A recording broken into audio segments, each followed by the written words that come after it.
William Wagner here with Reverend Brian York, who just visited the illegally arrested Christine Illsley, the lady trying to get her son back from the agency, CPS in California, which has allowed her son to be molested.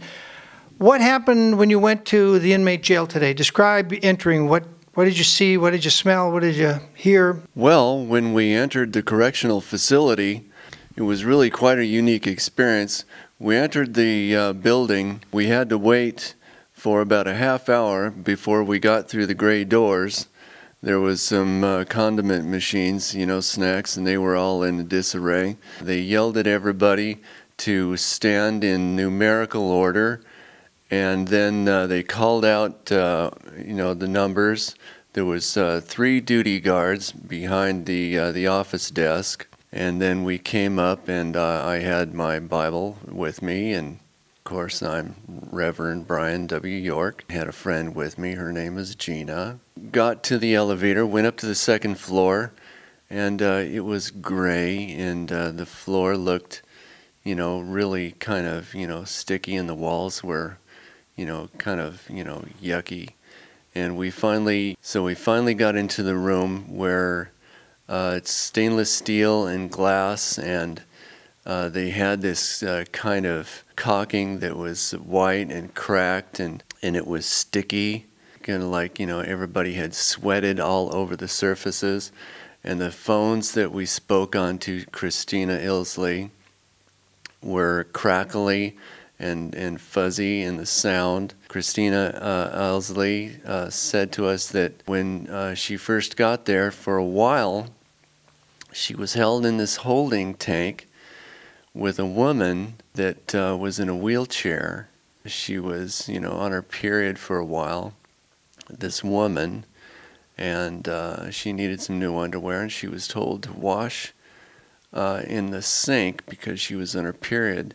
She was told to wash in the sink. She wasn't given any feminine napkins, and that's the sink that everybody got their water out of.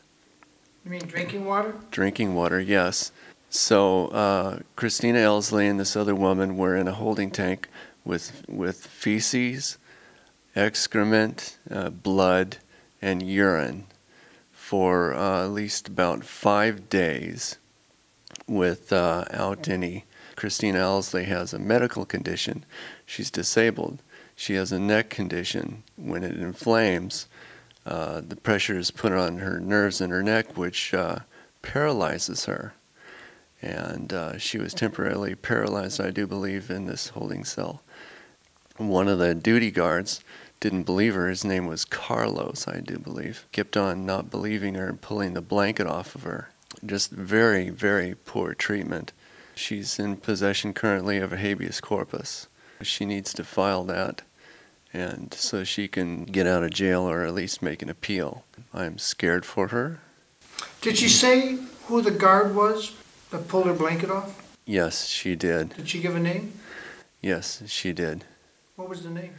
Carlos. Gives the name of the doctor that's willing to testify on her behalf for her condition, so she might be able to get medical leave.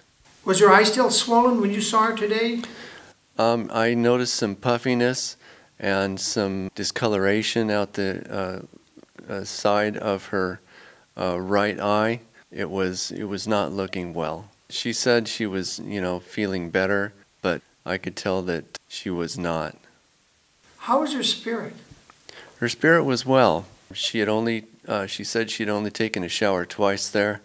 The showering facilities were not well there. The food is not good. The conditions are not good.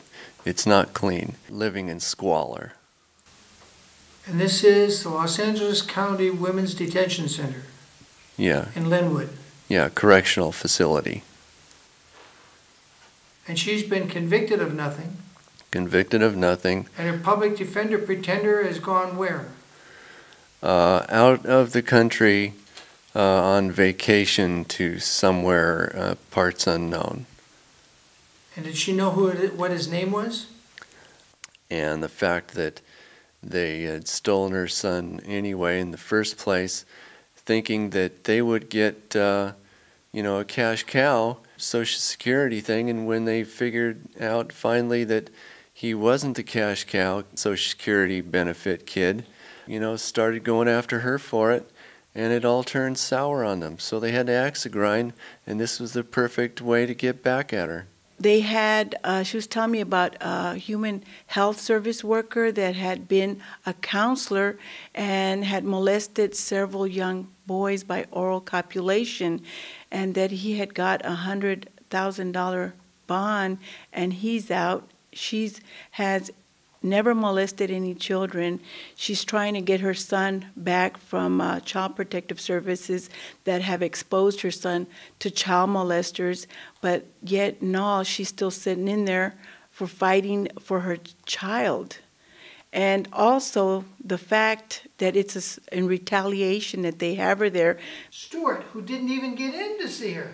No, I didn't get in to see her. I went in as press because I am. I was told by Officer S. Harris that I had to have permission from her public pretender to be in the jail. Now, I have my media release with the correctional facility. I have my media release with the courts there. I have every place that could receive a media release in. Now, they obstructed justice.